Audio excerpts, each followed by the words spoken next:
Hello everyone, I hope you are doing well. Recently, I have been paying particular attention to Russian apologists, specifically among the right. The strange relationship that some conservatives have had with the Russian government over the years has fascinated and infuriated me. In the case of Tucker Carlson, the former Fox News commentator went to Russia itself and interviewed Putin, who, as I noted in my previous response video, is an alleged war criminal and confirmed dictator. Since then, there has been a variety of criticism about Carlson's interview, but also obsequious defenses of Carlson's pathetic display.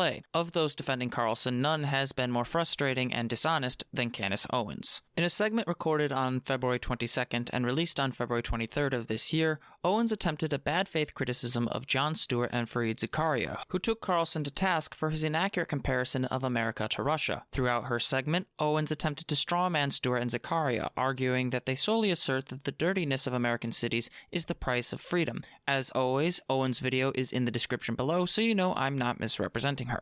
Beginning her argument, Owens primes her audience by complaining that the media unfairly lambasted Carlson for interviewing Putin and that their narrative about Russian authoritarianism collapses under Carlson's coverage, using Jon Stewart as an example of this supposed narrative building. Normally I wouldn't be so blunt about how bad Owens' arguments are, but this is asinine.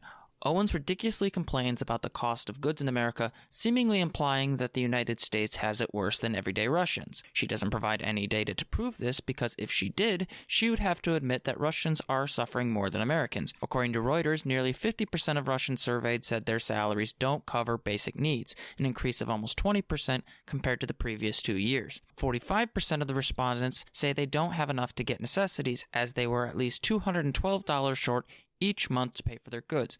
By contrast, only 1 in 8 Americans say the same. Not ideal, but still significantly better than Russia. Regarding annual household income, Russians perform significantly worse than Americans.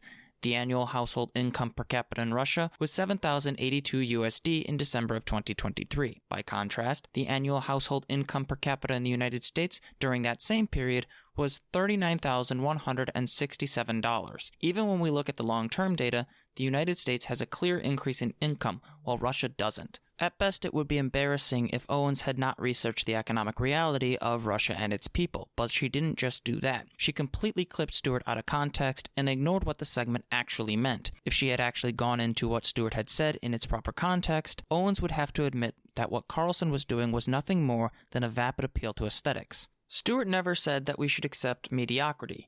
If you watch the full segment, linked in the description box below, you will know that he spent the first several minutes of his segment criticizing the media's treatment of Biden's age. What he was criticizing was Carlson's complete disregard for the painful reality of living under Putin's regime, a regime built on death, poverty, and the exploitation of its citizens. Russians can't protest without getting arrested, and American journalists such as Evan Gershkovich have been falsely imprisoned for merely being critical of the Russian Federation. The only way that Owens can justify her position is to ignore the evidence against her anecdotal clips.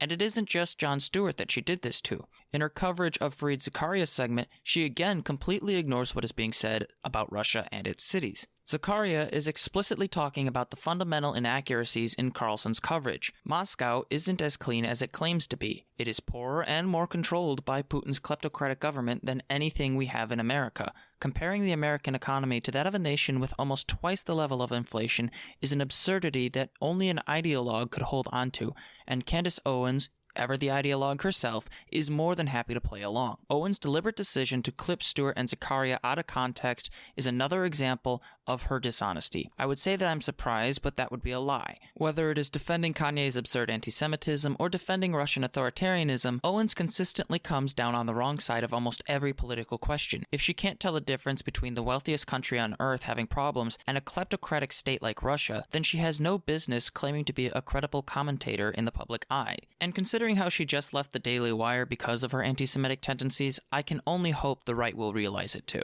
though I'm not holding my breath.